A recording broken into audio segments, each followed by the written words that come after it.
Hello guys, what's up? We're going to be doing a tutorial on, the updated version of cutting out your background. Now, in the previous episode, we were cutting out the background, and I know I didn't explain properly. I guess, I just got some complaints. I think so. It was a weird one, but yeah, it was something important for me to work on. And anyway, since the free select tool has been a little bit cranky, let me show you, because in Gimp there's also another way. And also I got Photoshop, hooray! But that's another tutorial one day that I'll think about how to remove a background in Photoshop. For now, we're going to be opening Gimp, and yeah, it's the same 2.10 GNU image manipulation program. Look, it always starts up like this, and don't worry if my screen looks messy. It's just some arrangements going on. That's just nothing to worry about. Let's just open our image. So I just kept my image in the desktop as always. So we're going to put this back into our GNU manipulation program, or GIMP. Okay, pretty cool, huh? This is not my latest photo, guys. This is actually a photo during one of my vacation. Okay, so this is during one of my older vacations, and look, he looks pretty cool, isn't he? And in order to capture the background, we need to use one of these tools. Now I know one tool is selected, but wait, before we start, let me just tell you about this free select tool. If you click, you get a node, and then you just click. I'm just saying, when you click, you get the idea. Like you're creating a selection.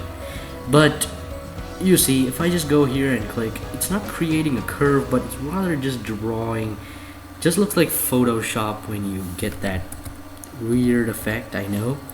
But let me tell you how to remove the background of this image now. This image has loads of curves that we need to maneuver here.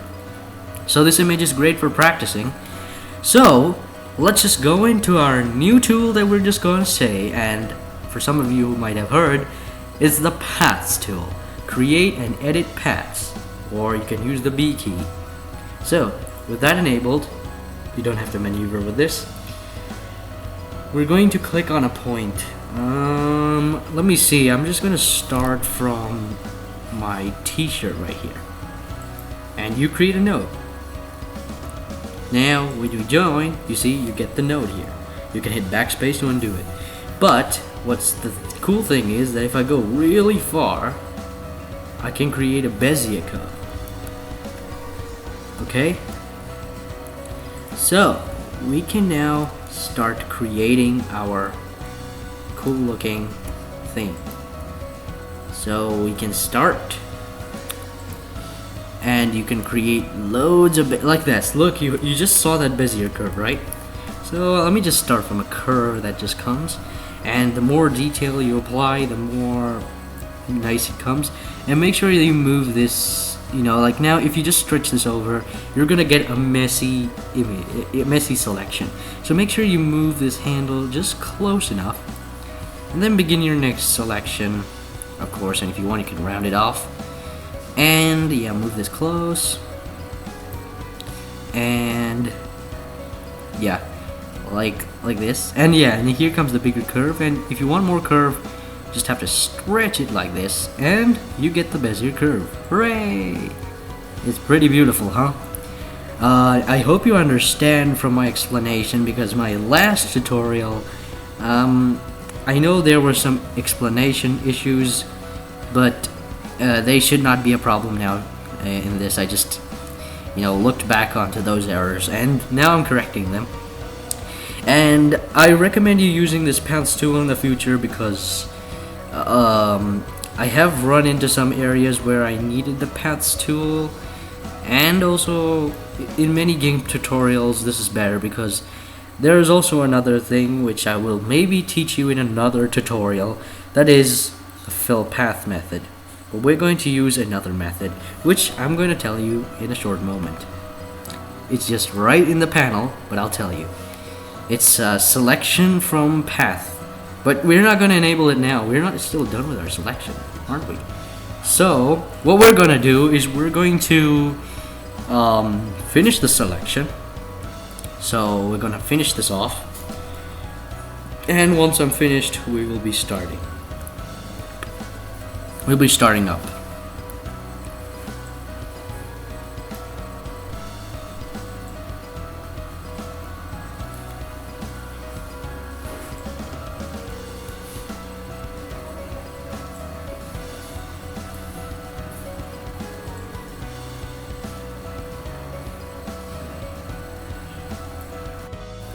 So now we're almost done.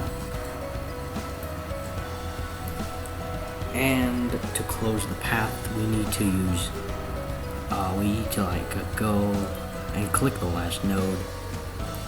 And anyway, before that, I'm going to position it, and then let's click the last. First you click the last node, then click Control. And you will get this link icon, and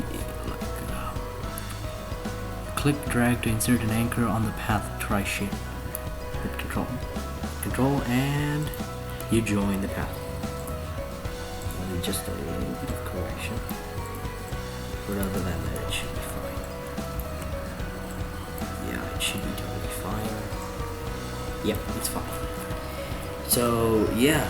I didn't go over much detail because for the sake of this tutorial I wanted to make things pretty much simple and not time consuming, and it took me a lot of time to get this image through because it had lots of folds and I didn't care about some t-shirt folds, but it's okay, at least most of the detail is here.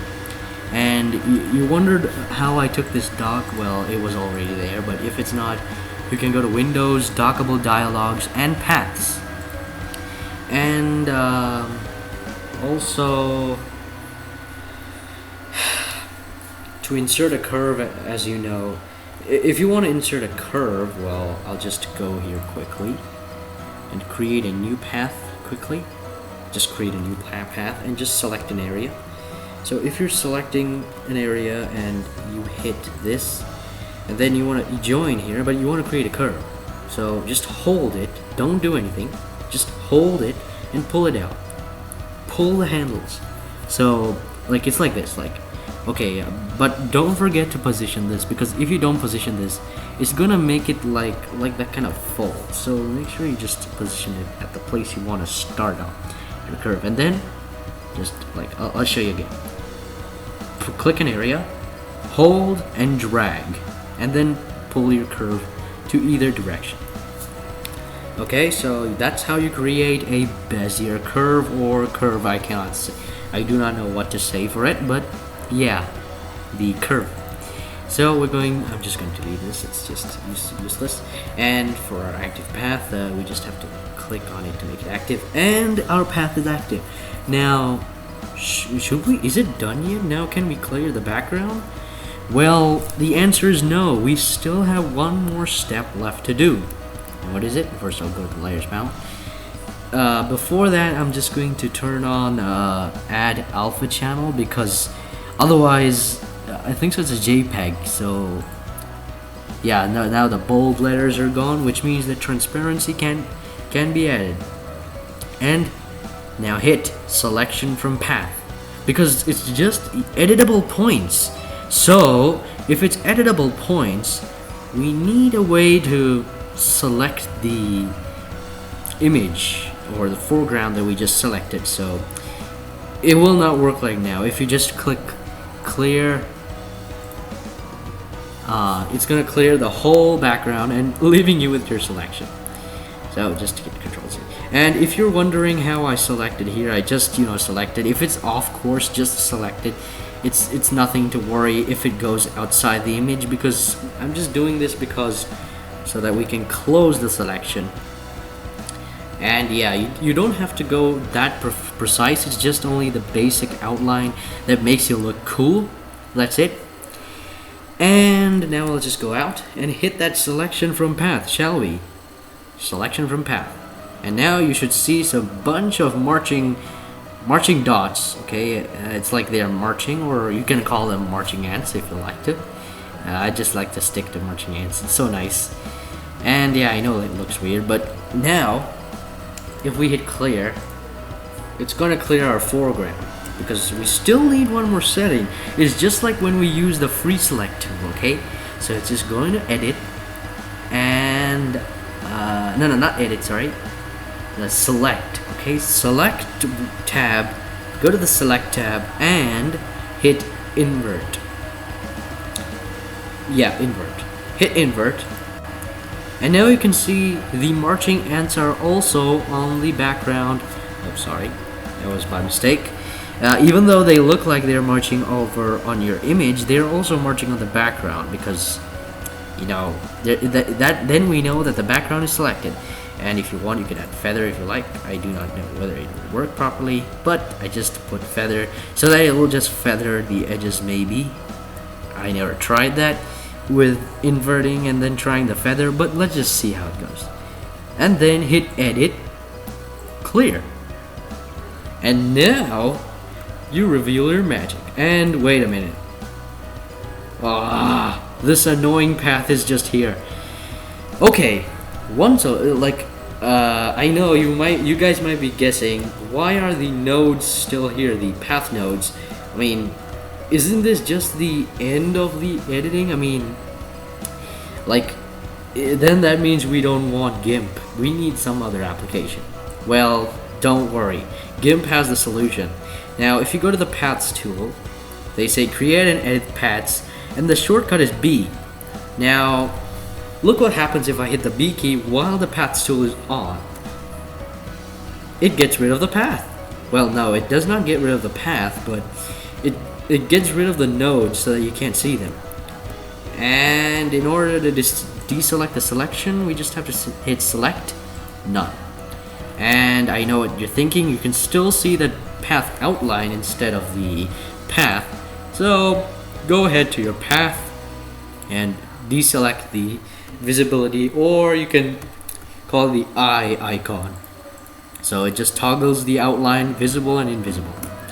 Okay, so yeah, here's our finished product. You can move it wherever you like and mess up with it, but I'm not gonna move it because it could ruin my image. But we could do another thing, like going into the foreground and then just calling this background. You can go into the background. Sorry for saying foreground, but yeah, you can go to the background and change its color. Oh, I just put a red color. Yeah, it looks pretty great. You can make it so that you're in a blue environment and you want some niceness. And look, you have this blue environment here, and you can just duplicate this layer and move it just to the if you want to make this look like a wall of some sort, well, you can just make that like a wall. Let's just try this. I never tried this shadow. I never tried to make a shadow like that. Oh, I forgot to duplicate the layer. Pretty weird. Aha, that's what I want. Now move this back and move this behind, and I need to set the color, maybe? I do not know. I'm not that much great at these kind of tools and filters, but yeah, you can just make that effect, or let me see, maybe color balance for that cyan, magenta, and yellow. We got rid of them all. Oh, wait a minute, that's not the shadow option. I just forgot about it completely. But anyway, you can use whatever method you like, and oh, there we go. We have this. So we can just make everything to black. We can make everything black and no need white. There's nothing gonna be white and it's gonna be black. And yeah, that's perfect. Okay. And then you can just go to this layer and reduce its opacity to something. Oh, not zero opacity. It's not gonna look realistic. And a little bit more, and yeah, that's close. That's close. You can just get this and then move this slightly down, maybe. Let's move this slightly down, and yeah. Well, now what do you think? Well, yeah, I know. It looks pretty weird, isn't it? Like as if I'm standing in a blue background. And yeah, you could just go into the text and type whatever you like. You can even type your own name if you'd like. Let me just type my name here. And let's just scale this up. And yeah, I mean, look, it just appears behind your foreground because it's a foreground. So we just cut it off. And you can just, oh sorry, the background moves because it's a problem in Gimp, but it's okay. So yeah, you can just position the text, and don't worry if there's bugs in my computer because it's slow. And yeah, so guys, I'm gonna say you thanks for watching this video. And if you have any doubts or like think that I'm not explaining that good, please tell in the comments below, because I am improving gradually. I'm learning new things, and yeah, most probably everything will be alright soon, and I need your feedback in order to improve myself. So leave your comments below and tell me what should I do as well, and tell me and discuss with me whatever comes in your mind, like what you want me to do in tutorial wise, any kind of tutorial, and I'll decide about it and see if I can do it. And also leave a like to the videos that I made and subscribe to my channel, and I'm gonna see you next time. Bye bye.